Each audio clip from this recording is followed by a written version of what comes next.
Një njëri që merr mikrofonin dhe tregon dy hallet e veta, mendon ti se do të kërkoj vëmendje? Jo.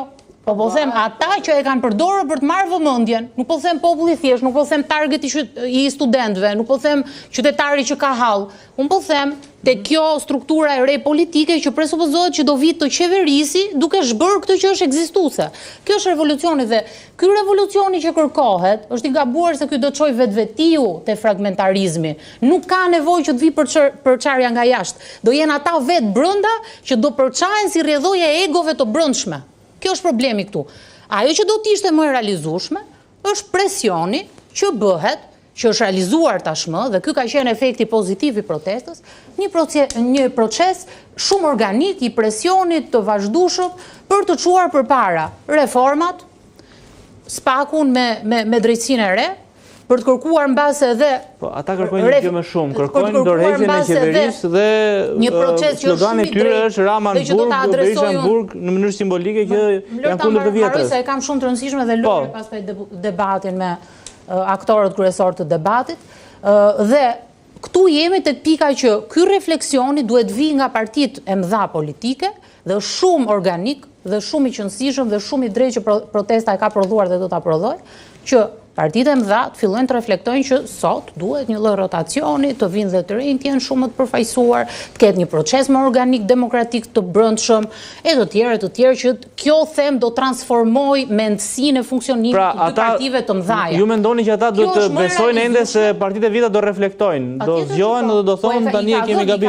I ka dhënë efektet pozitive protesta deri më tani. Për shembull, ka dhënë efekte shumë pozitive. Për shembull, për ligjet që janë propozuar për të zhbërë që ka qenë ajo për investitorë strategjik, propozimet e Bashkimit Evropian. Te kush e shihni më shumë reflektimin? Ka qenë tashmë dhe spaku ka marrë një zemër për çuar përpara, se dëgjoj, Shqipëria është një vend që ka probleme shumë të thella edhe me krimin e organizuar. Ktu nuk është problemi vetëm politika. Dhe zemra e marrë sot nga spaku për çuar përpara këto është një arritje prapë e protestës. Dhe jemi në pikën unë gjykoj që partitë e mëdha do reflektojnë. Nuk them që janë aq të trembur sa kryeministri Rama të dalë dhe t'japi dorëheqjen se e citoj me sa dëgjova dhe që dorëheqja do të vi, po mbasi të jetë realizuar e plot antarësimi i Shqipërisë në Bashkimin Evropian, duke qenë se është marrë përsipër një objektiv për të çuar deri në fund, por protesta duke shkuar paralelisht këtij presioni është shumë organike se sa të pretenduarit e një revolucioni. Dhe akti i ndodhur brenda Partisë Socialiste me largimin e vajzës që lëshoi mandatin, deputetës që lëshoi mandatin dhe tha që ky mandat tashmë është i imi personal dhe nuk është më i partisë, është një akt. Ndoli e pavarur. Mandatin tha ajo. E lëshoi mandatin politik e kisha fjalën, sensin që pra nga politik, thash mos ka ndodhur diçka e re tashim.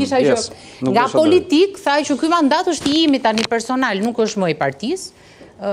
Kjo është shumë për të reflektuar. Madje tha ftoi kryeministin për zgjedhjet parakoshme që do marrë Kecin dhe do vinë në kryeqytet. Lëre Kecin. Po je bëj pikën.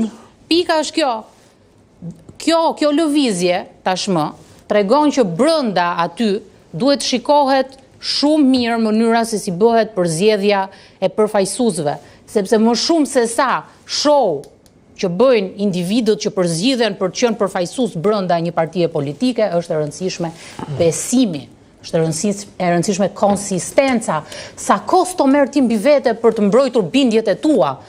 Kjo është pika mbi cilën duhet reflektohet sot nga partitë politike dhe duhet të themi që po, do të reflektohet dhe do të bëhen ndryshime në bazë të nuk saj. Kërkojnë reflektim, kërkojnë që forcat e vjetra politike të mos jenë më në skenën politike. Kjo është skenare realiste politike. Po pra, dhe unë po ju them